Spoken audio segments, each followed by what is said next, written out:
Ang kwento ni Tomby. Ang kwentong ito ay hango sa totoong buhay. Mula ito sa isa nating tagapakinig. Karanasan ito ni Amboy. Walang eksaktong taon. Probinsya ng Zambales. Nang mga panahong ito, nasa edad 18 ang binata. Sa murang edad, sinanay ng ama sa gawaing bukid. Kaya naman gamay na nito ang pagtatanim ng patatas at kung ano pang mga gulay. Napakataba din ng lupa. Nasa paanan ito ng bulkan. Dahilan kung bakit magagandang klase ng gulay ang napapatubo. Aba, tignan mo nga naman ang mga patatas mo, Amboy. Ang gaganda ng tubo. Sana lang wag abutan ng ulan. Oo nga ho, Mang Bernardo . Nakita ko yung sa inyo. Malapit-lapit na ding anihin yung patatas nyo . Oo nga. Mukhang magkakasabay pa tayo. Inihintay ko na lang manilaw ang pinakaunang dahon. Ganon din dito, Manong . Habang nag-uusap ang dalawa, bahagyang yumanig ang lupa. Nakadinig ang mga ito ng mahinang dagundong mula sa bulkan. Nako, mukhang nag-aalboroto na naman ng bulkan. Siya nga pala, naalala ko, si Edong ba nasa inyo? Opo, Manong. Hindi po siya umalis ng bahay . May inaantay na magpagamot. Galing sa kabilang probinsya. Ang dinig ko, dumayo pa yung mga yun para lang magpatingin kay tatay. Ganun ba? Siya, pupuntahan ko na lang siya. Sige na, mauuna na ako. Pagkaalis na matanda, itinloy ni Amboy ang paglilinis ng puno ng mga sibuyas. Hindi pa man nakakalayo ang matanda. Bigla na namang yumanig ang paligid at sa pagkakataong yun, nagbuga ng kulay abong usok ang bulkan. Amboy, mabuti pa umuwi ka na rin. Mukhang hindi na nagbibiro ang bulkan. Oo nga po . Sandali lang, Manong. Sasabay na lang po ako sa inyo. Habang nasa daan, pinag-usapan ng mga ito ang tungkol sa pagbuka ng usok ng bulkan. Para sa kanila, normal na ang ganong pangyayari dahil alam nilang buhay ang bulkan at patuloy na nagiging aktibo. Maraming taon na rin ang nakakaraan simula nang huling sumabog ang bulkan. Maraming taniman ang nasalanta at ilan sa mga kababayan natin lumikas na sa kapatagan. Iniwan ng kanilang mga sakahan. Hindi na din ito mapakinabangan pa dahil sa malalaking bato na ibinuga ng bulkan. Yun na nga pong ipinagtataka ko, Manong. Dahil kung ako lang yung tatanungin, matagal na akong umalis dito. Pero bakit yung mga matatandang kagaya nyo ni tatay ayaw iwan yung lugar na ito? Alam mo, Amboy, dito na ako nagkamuwang at tumanda. Kaya mas gugustuhin ko na lang na dito na din mamatay. Hindi ko lang alam sa tatay mo. Bakit hindi mo siya tanungin? Oo nga po . Naalala ko, ni minsan hindi ko pa natanong si tatay tungkol sa bagay na yan. Patuloy lang ang dalawa sa pag-uusap.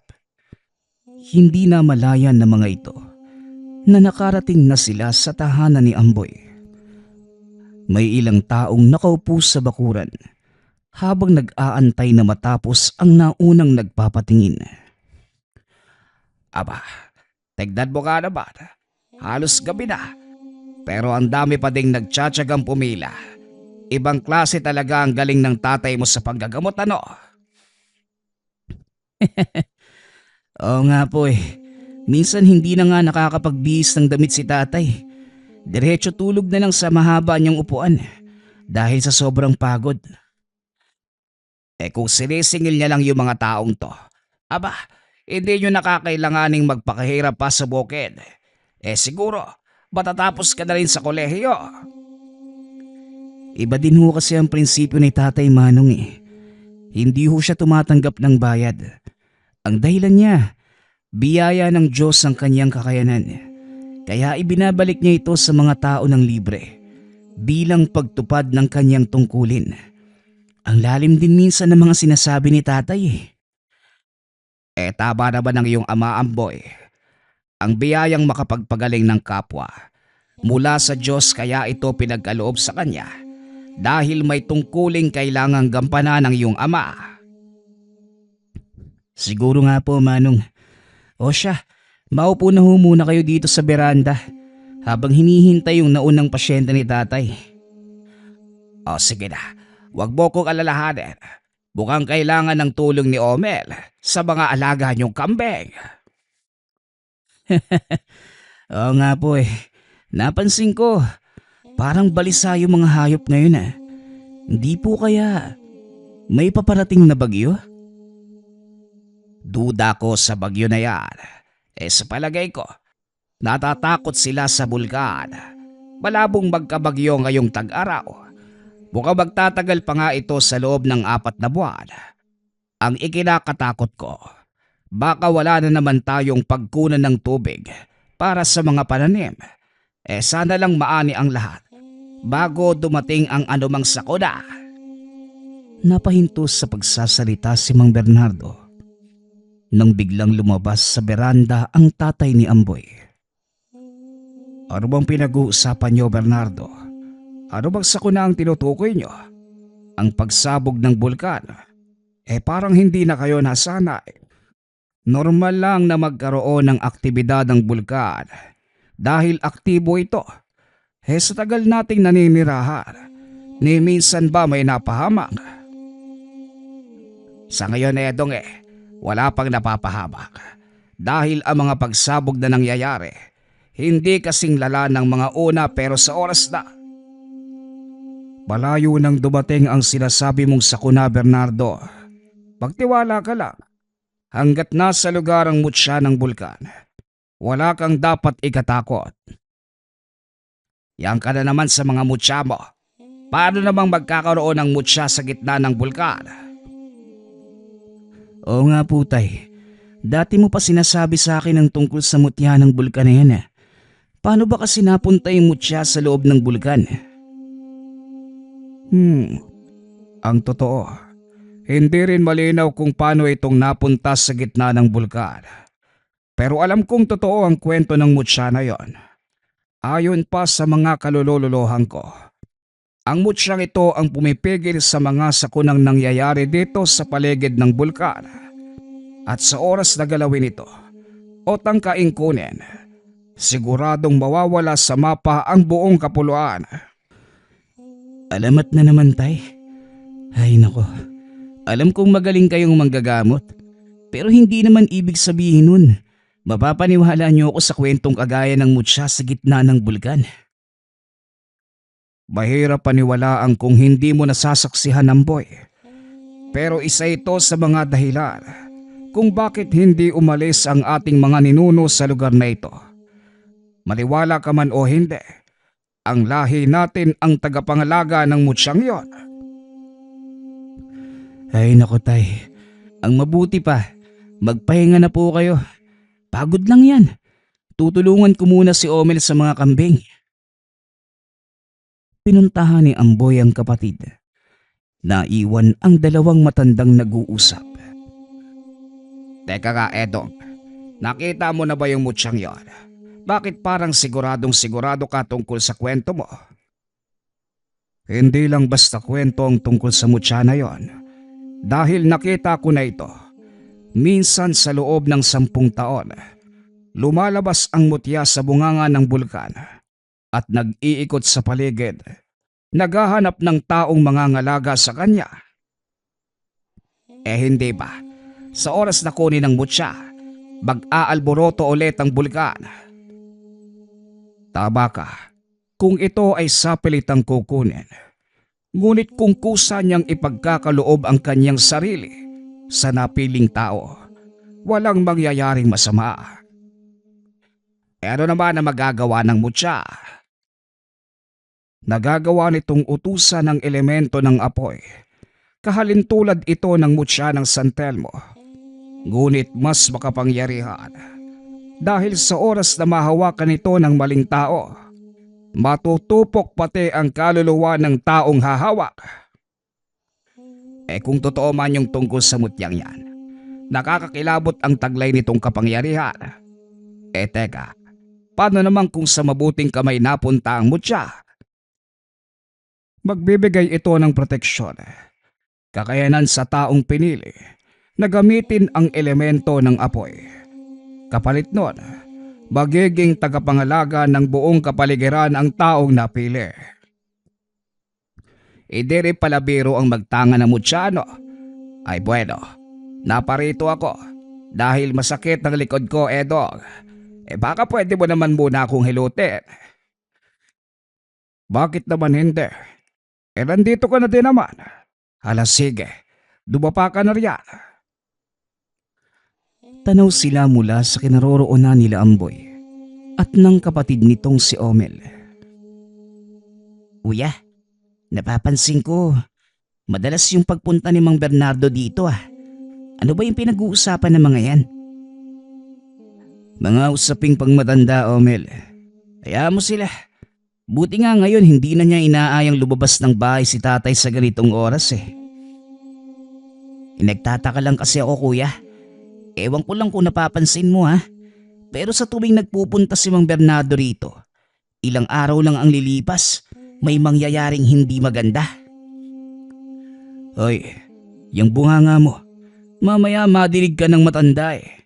Baka isipin mo na sinasabi mong malas siya. Pasensya na kuya, pero hindi nga. Yung kasi yung napapansin ko. Nung nakaraang buwan, hindi ba pumunta rin siya rito? Tapos 2 araw lang ang nakalipas, may dumating na malakas na bagyo. Nagkataon lang yun. Saka bago pumunta si Mang Bernardo rito, masama na ang panahon nun. Ikaw nga, huwag kang nag-iisip ng masama sa mga nakakatanda sa'yo. Di na mauulit kuya. Tapos na ako magpakain ng mga baboy. Doon naman tayo sa kulungan ng mga kambing. Kanina pa takbo ng takbo yung mga yun eh. Oo nga eh. Napapansin ko rin eh. Bakit kaya balisa yung mga yan? Baka naman dahil sa lindol kanina. Tapos umuusok pa yung bulkan. Kahit ako kinakabahan eh. Matagal nang nangyayari yung gano'n, Omel. Hindi naman nababalisa ng gusto yung mga alaga natin. Pero iba ang reaksyon nila ngayon na parang may kinakatakutan. Yan mo na kuya, baka nga nagulat lang sila kanina. Tara, tulungan mo na lang ako ipasok sila sa kubo. Habang nagtatrabaho ang magkapatid, muli na namang nadinig ni Amboy ang ugong mula sa bulikan. Tinanong nito ang kapatid. Ngunit laking gulat ng binata dahil wala naman itong nadinig. Omel, nadinig mo ba yun? Ang aling kuya? Parang umuungol yung bulkan eh. Baka tiyan mo lang yan kuya. Bilisan mo na. Nagugutom na din nga ako eh. Puro ka namang kalokohan eh. Kanina, habang nasa taniman ako, nadidinig ko din na parang umuungol na aso yung tunog. Sigurado kung sa bungangan ng bulkan yun ang gagaling. Wala naman talaga ako nadidinig kuya. Kung ano man yun, siguro nga mula sa bulkan. Ay nako, baka nga imahinasyon ko lang to. Tara na, itali mo na yung pinto nang hindi makalabas si mga kambing. Binaliwala na lamang ni Amboy ang mga nadinig. Sa pag-aakalang baliwala lamang ito, pumasok sa tahanan ang magkapatid at kumain ng hapunan. Wala din namang gagawin ng gabing yon, kaya naisipan ni Amboy na matulog ng maaga dahil madaling araw pa lamang babangon na ito para magtrabaho sa bukid. Habang nakahiga, napansin ng binata ang biglaang pagtahimik ng kapaligiran. Nawala ang huni ng mga kulisap at maging ang mahinang kaluskos ng dahon ng mga puno. Huminto rin. Nakaramdam ng pagtawag ng kalikasan si Amboy. Kaya naman lumabas ito ng tahanan upang makapagbawas. Ngunit hindi pa man ito nangangalahati sa ginagawa. Napatingin ang binata sa kalangitan, partikular sa bandang bunganga ng bulkan. Nakita ang maliit na liwanag na tila lumilipad palabas doon. Pinagmasdang mabuti ni Amboy ang aandap-andap na ilaw para masigurado kung ano ito. Nanlaki ang mga mata ng binata dahil nang bumaba ito sa talahiban, biglang nagningas ang buong paligid. Lumika ng malaking sunog sa bandang paanan ng bulkan. Hindi kalayuan sa lugar na yon ang kanilang taniman, kaya dali-dali nitong ginising si Omel upang magpasama papunta roon. Omel, gumising ka muna. May sunog sa talahiban. Baka maabot yung mga patatas natin. Samahan mo ko. Ano ba yan, Manong? Gabing-gabi na eh. Paano namang Hindi na ituloy ni Omel ang sasabihin. Nakita nitong nagliliwanag na ang paligid ng paanan ng bulkan. Dali-daling tumakbo palabas ng tahanan ang binata. Dinampot ang pala at balde. Nagpunta ang mga ito sa taniman. Nakahinga ng maluwag si Amboy dahil nagawa nilang makarating bago pa man tuluyang maabot ang kanilang taniman. Tulungan mo kong magukay ng kanal sa gawing to. Padadaluyin natin ng tubig sa kanal. Nang sa ganun, maharangan ang pagkalat ng apoy papunta sa mga taniman. Nagawa namang tapusin ng dalawang binata ang gawain. Naagapan ang pagkalat ng apoy. Naunang umuwi si Omel dahil may pasok pa ito kinabukasan. Nagpaiwan naman sa taniman si Amboy upang siguruhing ligtas ang kanilang taniman bago tuluyang umuwi. Hating gabi ng mga oras na yun, naapula na din ang apoy. Bagaman sa ibang bahagi patuloy pa ding nilalamo ng sunog ang mga talahib, hindi na nag-aalala ang binata dahil malayo na ito sa mga kabahayan at iba pang taniman. Nagpasya si Amboy na umuwi. Nang paalis na ito, nakita ng binata ang isang maliit na butil ng liwanag na tila gumagapang papunta sa kanyang kinatatayuan. Inilapag ni Amboy ang dalang timba. Nilapitan ito. Huminto ang butil ng liwanag sa kanyang paanan. Akmang dadamputin na sana, gamit ang pala. Bigla itong tumalon at dumikit sa kanyang dibdib. Napasigaw ang binata dahil sa gulat. Naramdaman ito na unti-unting umiinit ang parte ng katawan kung saan dumikit ang butil. Pilit tinatanggal ng binata ang damit dahil natutupok na ito.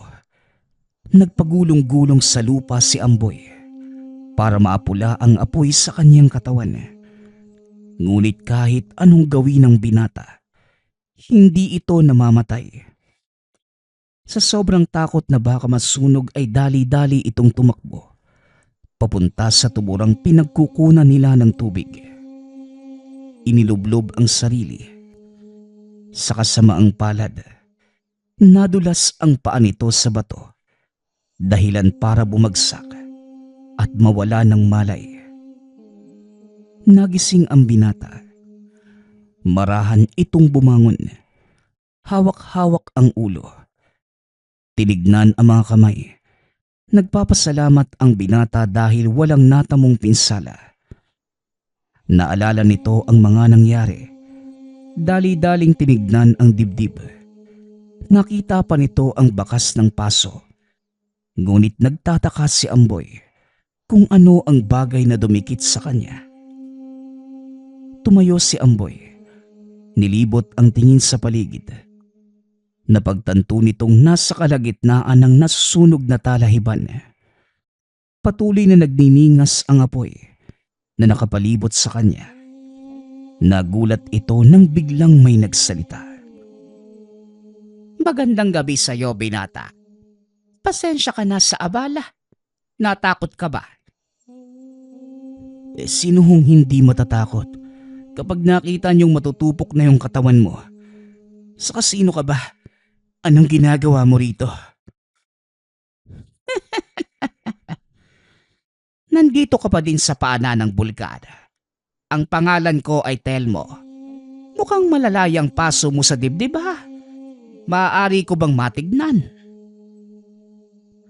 Nang walang ano-ano, nawala ang matanda sa kinauupuan at nang lumitaw ito, nasa harapan na ng binata. Nakatutok ang daliri sa bahaging dinikitan ng butil ng liwanag. Biglang napasigaw si Amboy.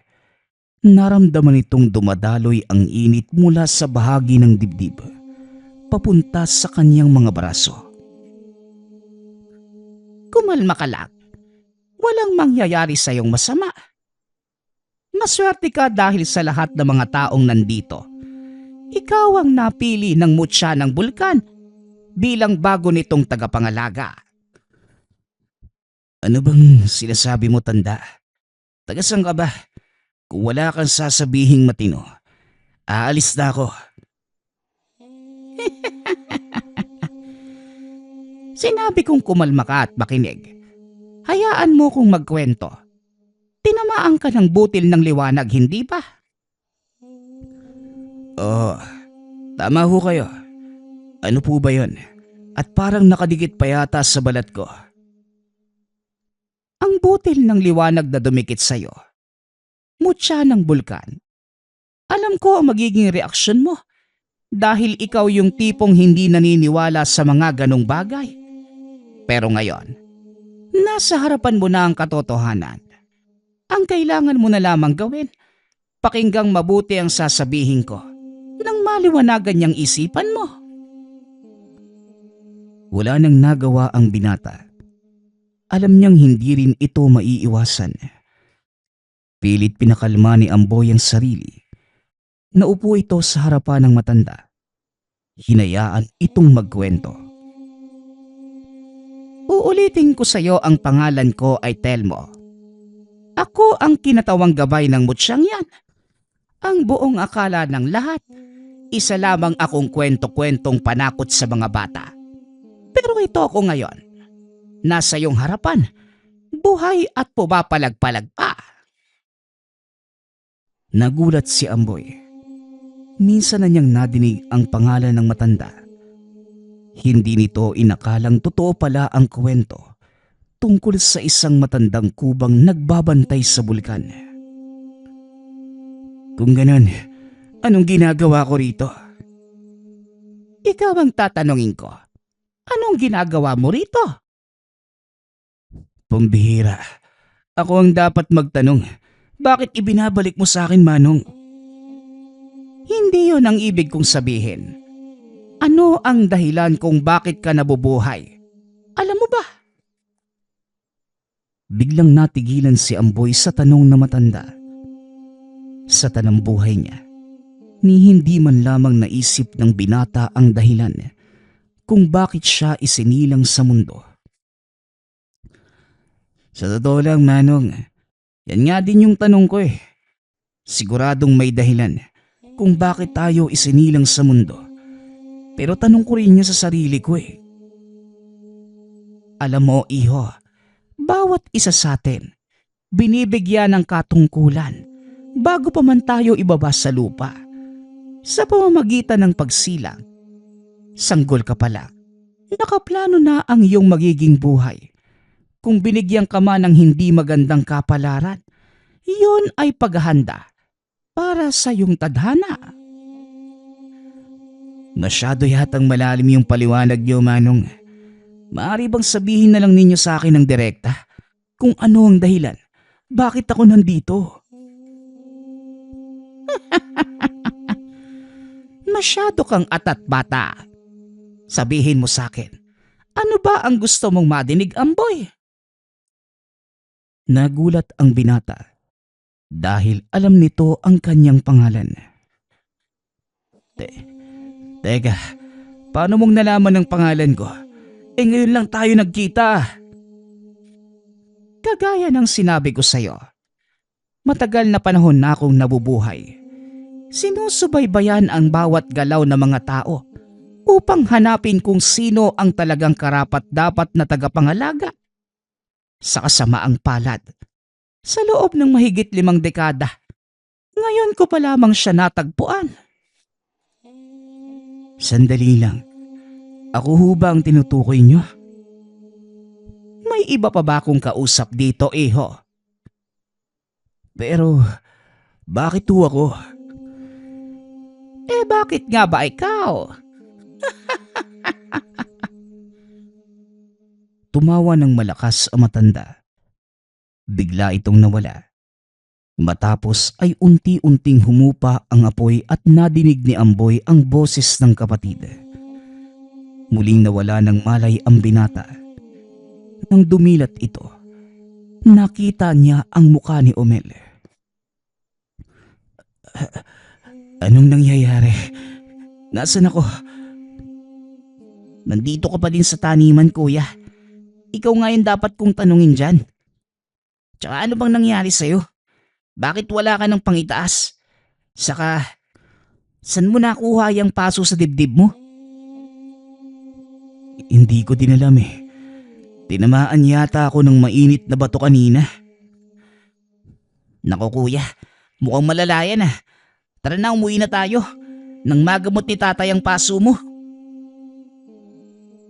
Pagkarating sa tahanan, tinignan ni Mang Edong ang sugat ng binata. Nagtataka ito. Tila may kung anong matigas na bagay ang bumaon sa dibdib ni Amboy.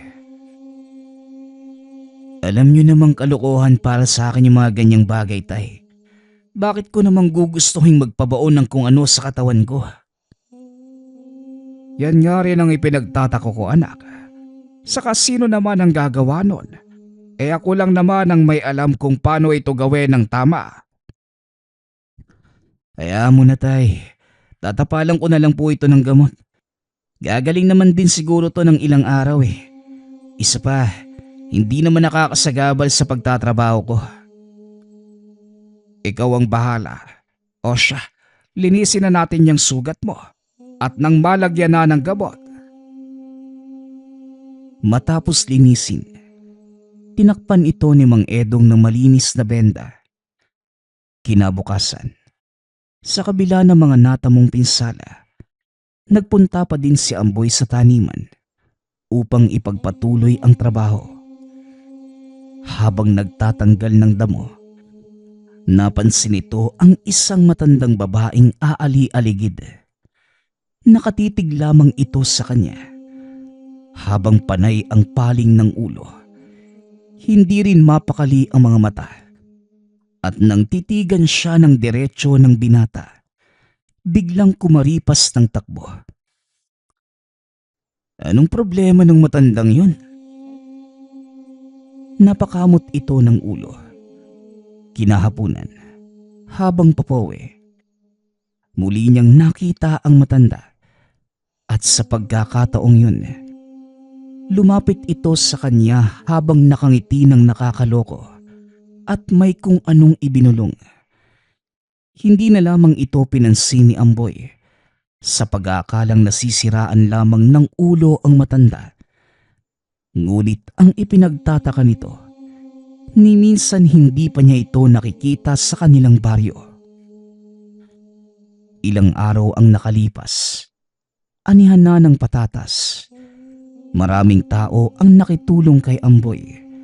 Dahil napakalawak ng taniman, hindi kakayanin ng binatang mag-isa ang pag-ani at naging ugali na din ng mga taga roon na tumulong sa kanilang kapwa sa tuwing sasapit ang anihan ng mga gulay. Habang nagsisilid sa sako at nagtitimbang ng mga naaning patatas, muli na namang nakita ni Amboy ang matandang babae. Kasama niya sa kubo ang ama na siya namang naglilista kung ilang kilo na ang naani. Tay, kilala mo ba yung matandang yon?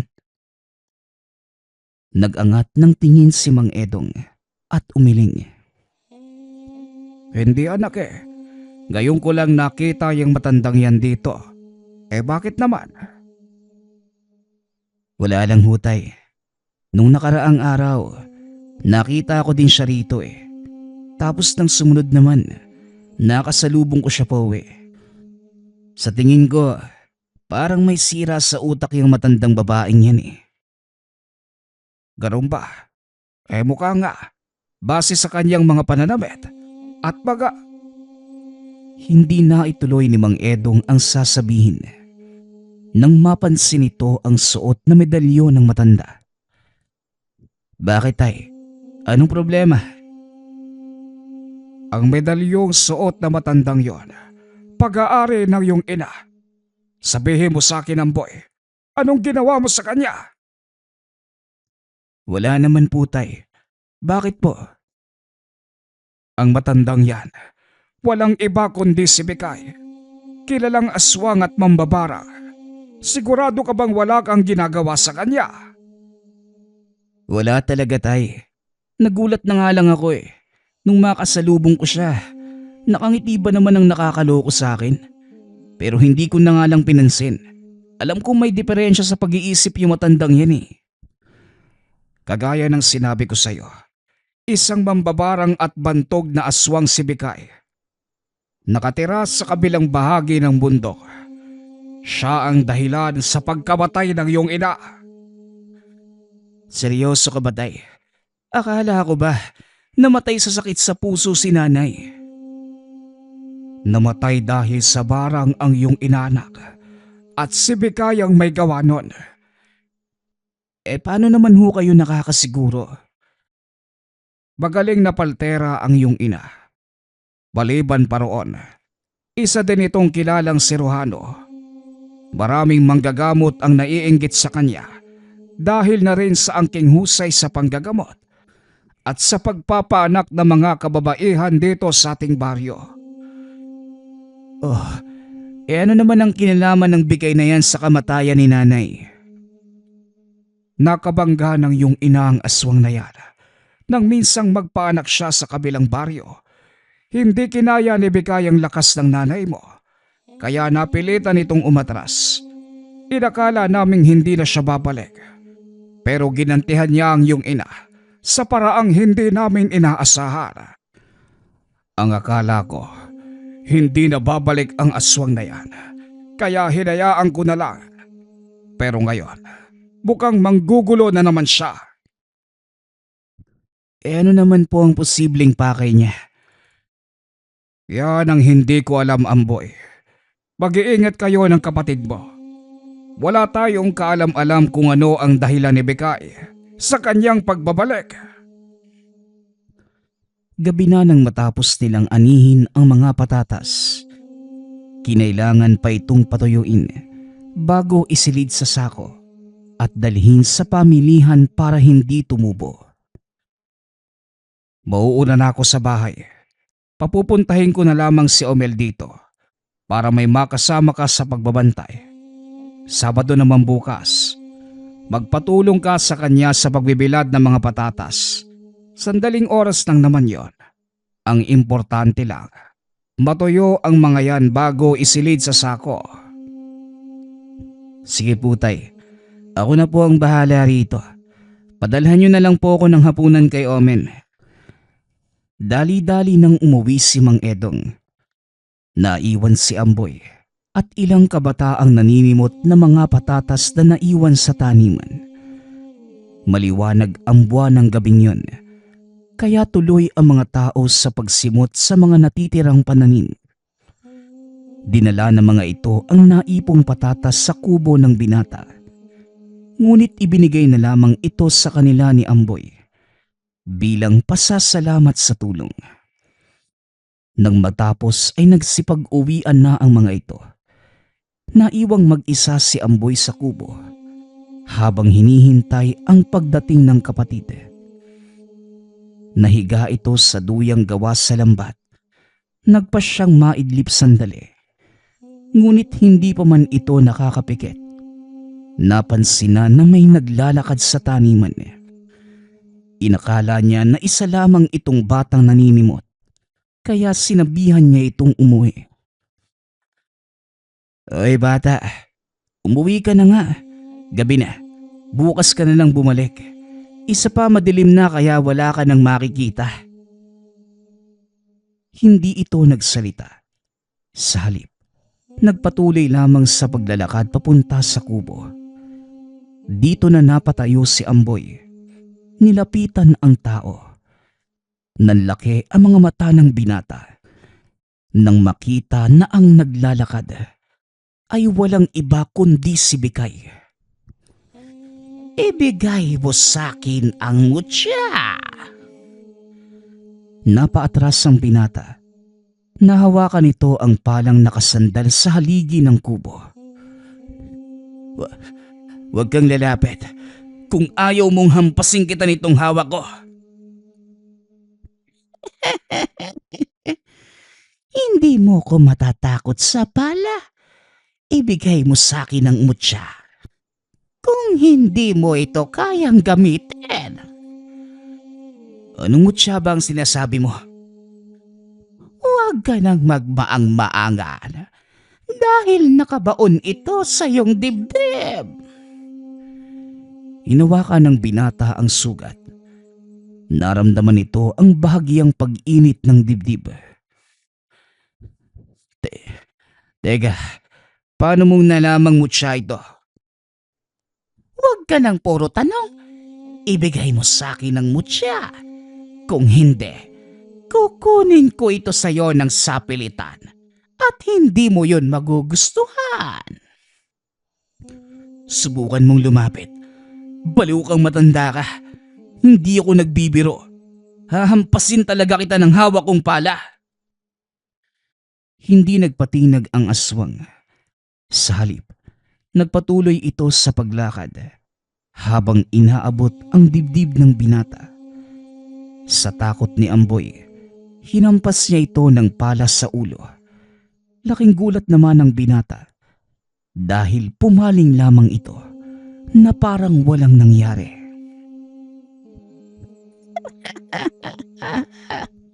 "Hindi uubra sa akin ang pala, bata.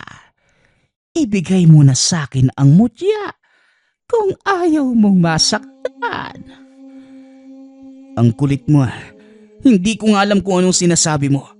Kung nasa akin man yung mutya, hindi ko rin naman sa iyo ibibigay." Itinulak ni Amboy ang matanda. Dali-daling tumakbo palayo at habang tumatakas, nadinig nito ang boses na matandang si Telmo. "At bakit ka naman tumatakbo?" "Ano bang klaseng tanong yan, tanda? Hindi mo ba nakikita kung ano yung nangyayari sa likod ko?" "Hawak mo ang kapangyarihan ng mutya. Bakit hindi ka lumaban?" "Lumaban? Aswang yung kaharap ko, Manong. Paano kung lalaban?" "Subukan mong huminto. Isipin mo ang nangyari nung araw na dumikit sa iyo ang mutya." Huminto ang binata. Muli nitong naalala ang mainit na kapaligiran. Biglang nagliyab ang mga nabunot na puno ng patatas. Nakapaikot ito sa kanilang dalawa ni Bikay. "Yan ba ang sinasabi mo? Nawala sa iyo ang mutya? Masamang nagsisinungaling bata. Kaya ibigay mo yan sa akin." "Hindi. Hindi mo to makukuha." Ikinumpas ng binata ang kamay. Laking gulat nito nang biglang magliyab ang katawan ni Bikay. Nagpagulong-gulong ang matanda habang pilit na pinapatay ang apoy. Ngunit kahit ano pa ang gawin niya, Hindi ito mamatay-matay. Hindi mamamatay ang apoy ng bulkan hanggat hindi mo ito pinag-uutos, Amboy. Mananatili itong nagliliya hanggang sa iyong nais. Siguro mas makakabuti kung hayaan ko na lang siyang matupok. Total, aswang naman ang isang yan. Pinagmasda ni Amboy na matupok ang matanda hanggang sa maging abo na ang katawan. Ilang sandali pa ay dumating na si Omel. Nagulat ito dahil nasusunog na ang mga dahon at puno ng patatas. Kuya, basa pa yung mga yan eh. Bakit mo naman sinindihan? Wala. Para wala na akong gagawin sa susunod na araw. Dala mo ba yung hapunan ko? Oo kuya, pinadala ni tatay. Tara na nga, kumain ka na muna. Hindi alam ni Omel ang nangyari. Minabuti na lamang ni Amboy na wag sabihin sa kapatid na nakapatay ito ng aswang. Ito ang naging simula ng pagbabago ng buhay ni Amboy. Sunod-sunod na kababalaghan ang nasaksihan ng binata. Lalo pa sa tuwing magtatrabaho ito sa bukid. Nakakakita na mga nilalang si Amboy na hindi nakikita ng pangkaraniwang mga mata. Sa pagdaan ng panahon, nakasanayan na lamang ni Amboy ang ganong pangyayari. Tinanggap ng binata ang katotohanan na bahagi na ito ng buhay. Pilit pa ding itinago ng binata ang totoo sa ama at kapatid. Ayaw niyang madamay ang mga ito sa nangyayari. Hindi pa nagtatapos kay Bekay ang iyong pakikipaglaban sa mga aswang, Amboy. Marami silang naghahangad sa mutya na yan. Noon, hindi nila ito magawang lapitan dahil pinangangalagaan ito ng diwata ng bulkan. Ngunit ngayong nasa iyo na, ikaw na ang tagapangalaga nito. Nauunawaan ko na po ang tungkulin ko. Nakasalalay sa akin ang kaligtasan ng mutya. Gayon din ang kapaligiran. Mahirap, pero masaya. Dahil alam kong isinilang ako para dito. Mabuti naman natanggap mo na sa sarili mo ang mga nangyayari. Humanda ka. Dahil kagaya ng sinabi ko, marami pang pagsubok ang darating sa iyo, iho. Palaging sumasangguni ang binata sa gabay. Wala itong kaalam-alam tungkol sa kanyang tangang mutya. Wala ding kaalam-alam ang ama sa mga nangyayari. Ngunit kagaya ng lahat ng lihim, hindi nagtagal. Nabunyag ang kay Amboy. Ito ay nang minsang nagpapakain ng mga alaga si Omel. Nakaupo lamang si Amboy sa lilim ng puno at nagpapahinga. Nang mapansin ito na tila may kung anong sumusunod sa kapatid, tinitigan niya itong mabuti. Naaninag ang nilalang. Isa itong tikbalang. Tumayo si Amboy at nilapitan ang kapatid. O kuya, akala ko ba pagod ka na? Ako nang bahala rito. Magpahinga ka na lang muna. Hindi, kaya ko pa. Iniupo ko lang sandali. Amin na nga tutulungan na kita. Pinili ni Amboy na lapitan ang kapatid para maiwasan ang anumang kapahamakan. Ngunit kahit na naroon ang binata, hindi pa din napigilan ang nilalang na salakayin ang nakababatang kapatid. Nagulat si Amboy nang madinig ang malalakas na yabag ng paang papunta sa kanila. Nang humarap ito, isang malakas na sipa sa dibdib ang tinanggap ng binata mula sa tikbalang. Nagtaka naman si Omel kung bakit tumalsik ang nakakatandang kapatid.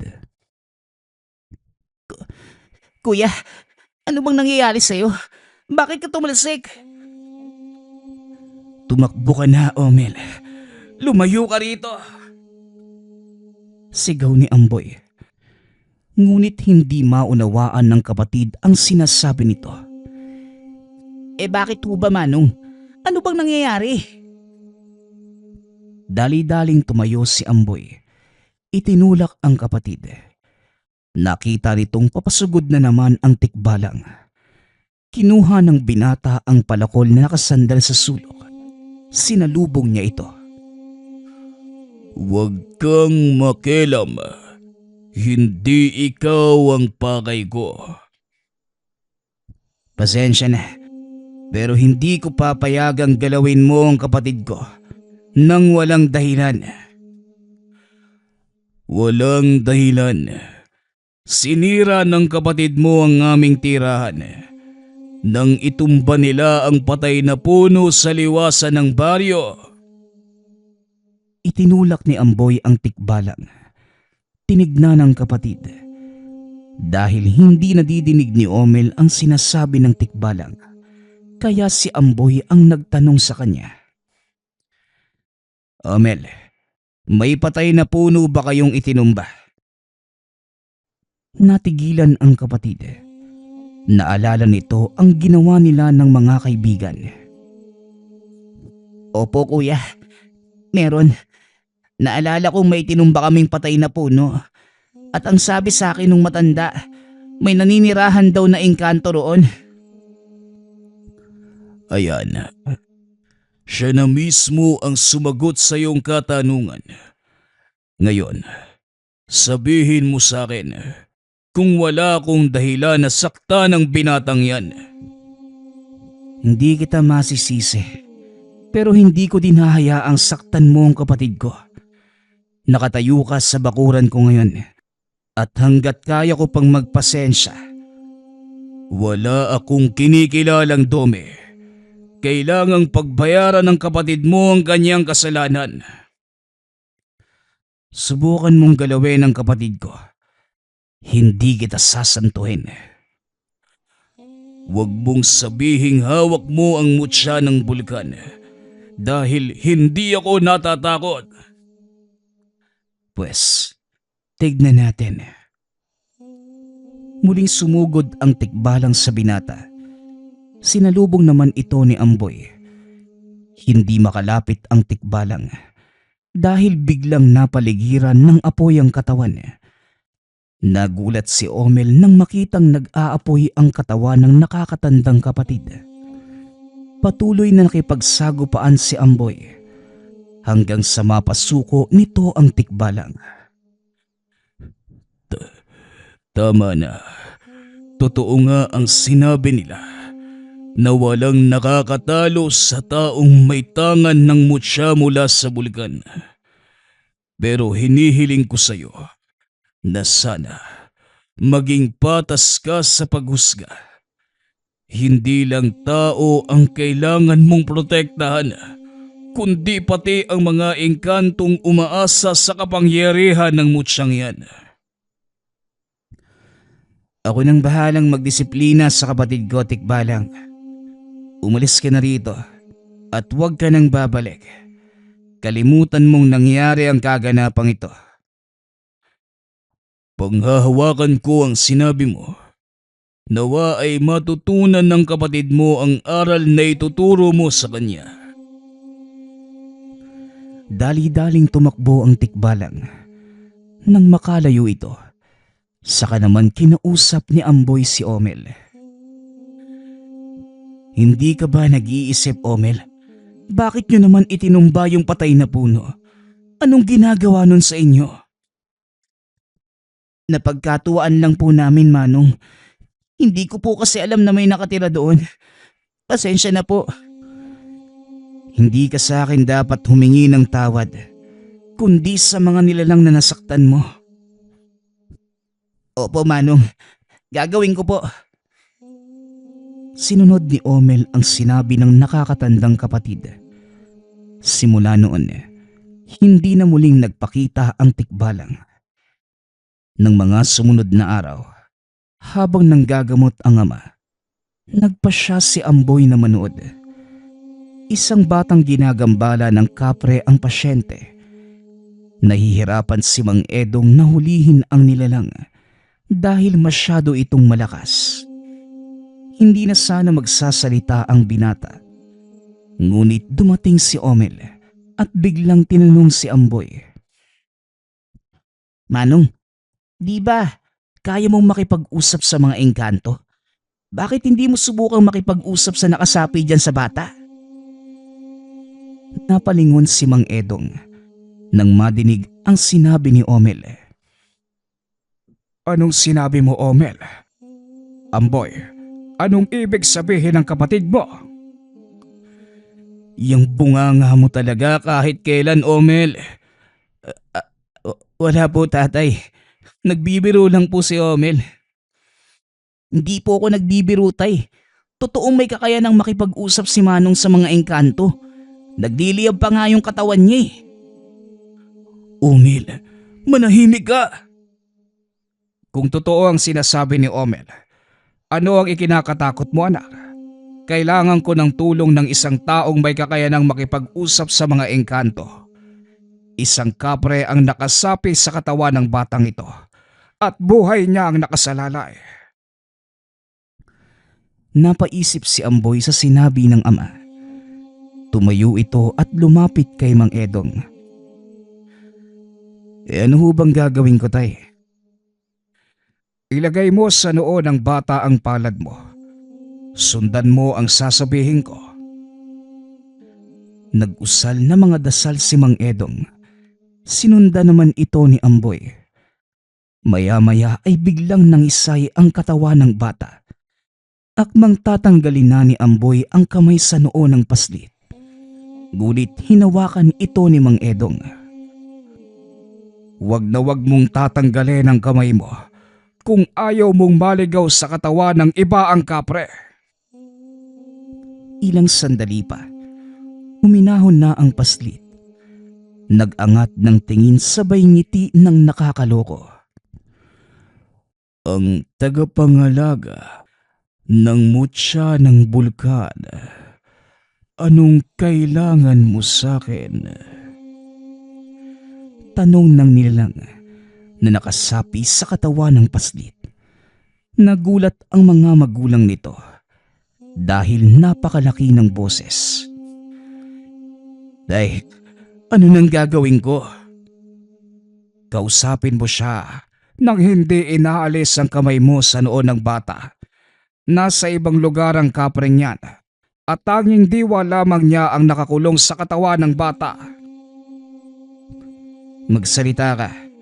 Anong kailangan mo sa batang ito? Ako, wala naman. Gusto ko lang makipaglaro. Alam mo bang nanganganib ang buhay ng batang to dahil sa ginagawa mo? Wala akong pakialam kung nanganganib man ang buhay niya.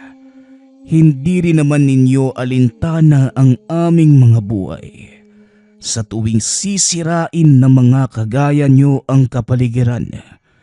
Alam niyong tirahan namin ang kabundukan, ngunit anong ginagawa nyo? Napatingin si Amboy sa ama. Napailing na lamang ito. Makipagkasundo ka sa kanya, Amboy. Hanggat maaari, magpakumbaba ka. Tayo ang may kasalanan. Huminga ng malalim ang binata. Muling kinausap ang nilalang.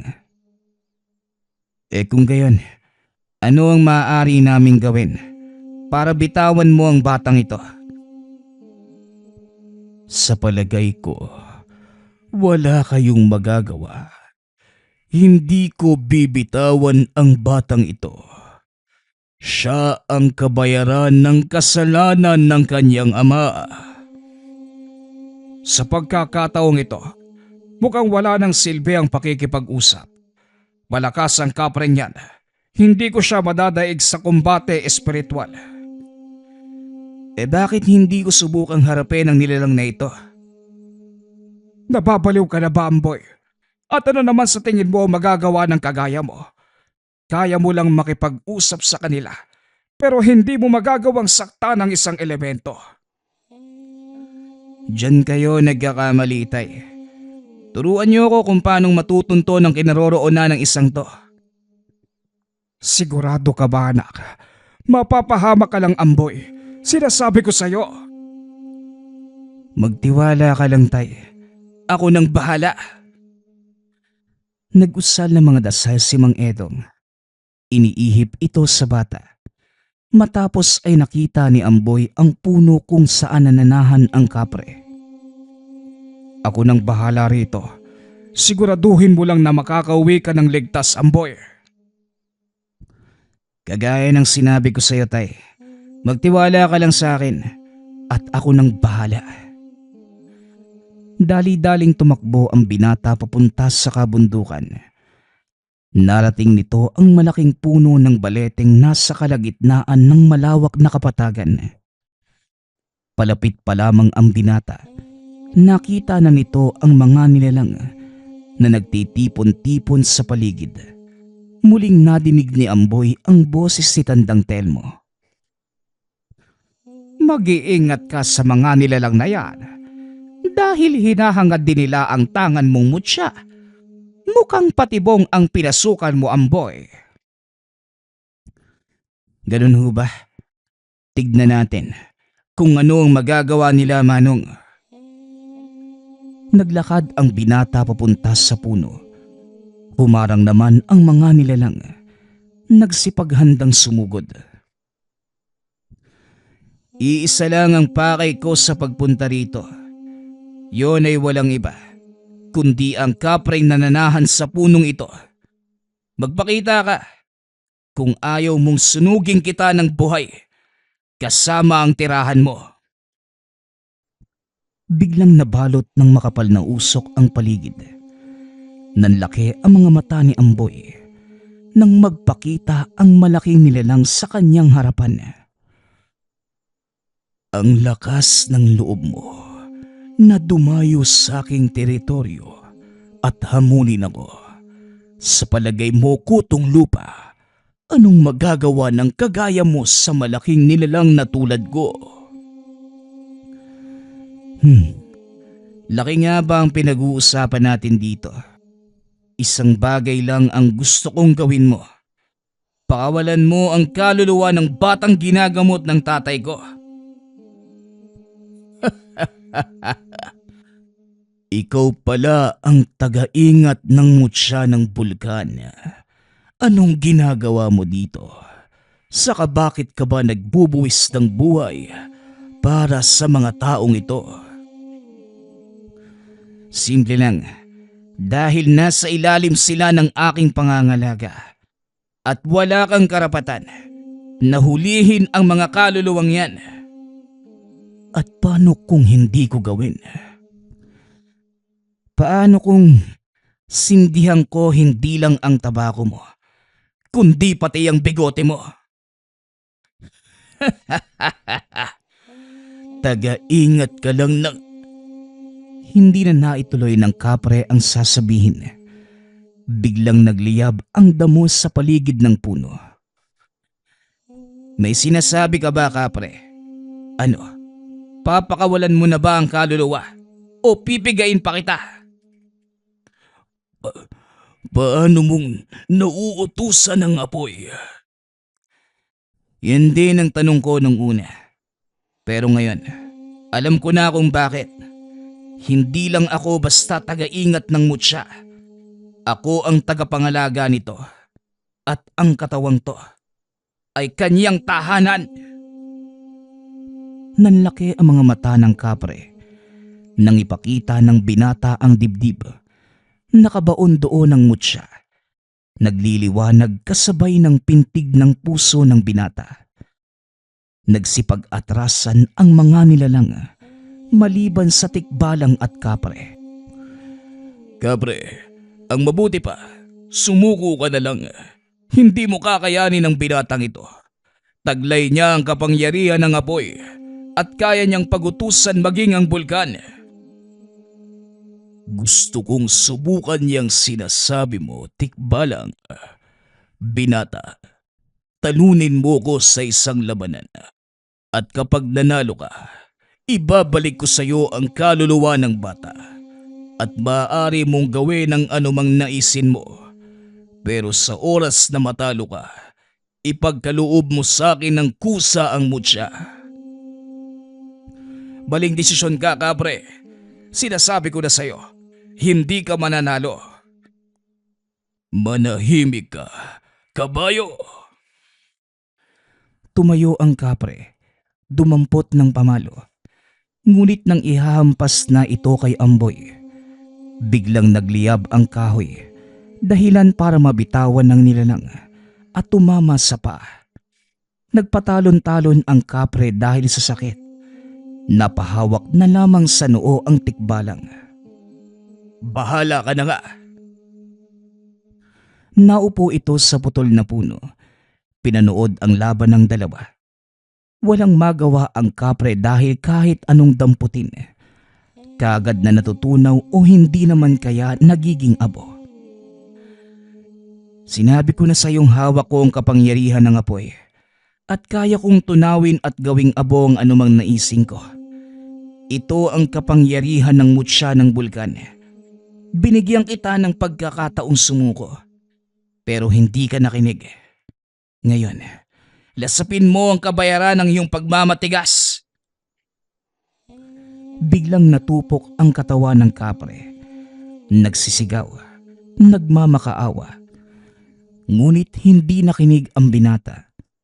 Hanggang sa madinig ni Amboy ang sigaw ng paslit. Napatingala ang binata sa puno. Nakita ang batang kapreng umiiyak.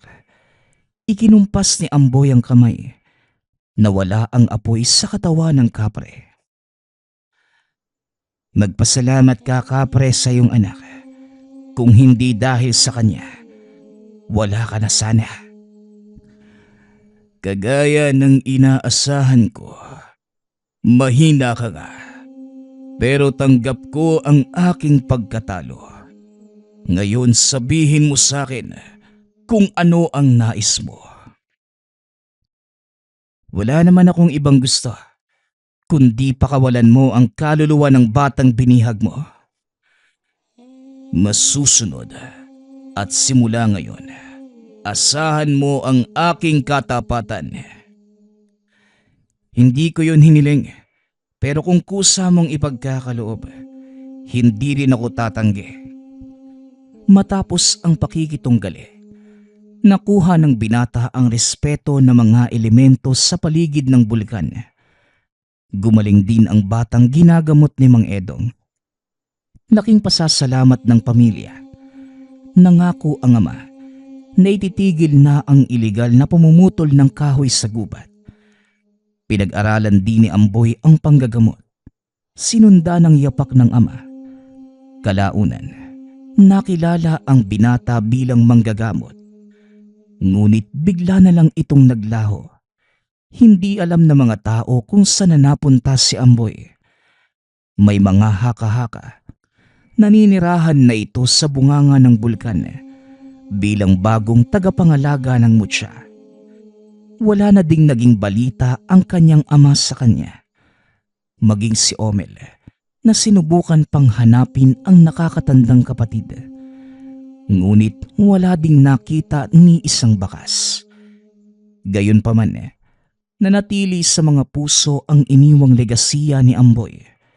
Kung paano nitong pinangalagaan ang kapaligiran, katuwang na mga engkantong nakatira doon, at higit sa lahat, kung paano nitong iningatan ang mutsyang nasa pangangalaga. Paglipas ng panahon, tungkol sa kanya, ngunit hindi ang kwento tungkol sa mutya ng bulkan. Nagpapasalamat nga pala ako sa lahat ng sumusuporta sa ating channel. Nawa ay patuloy niyong suportahan at pakinggan ang ating mga kwento. Hanggang sa muling pakikinig. Paalam.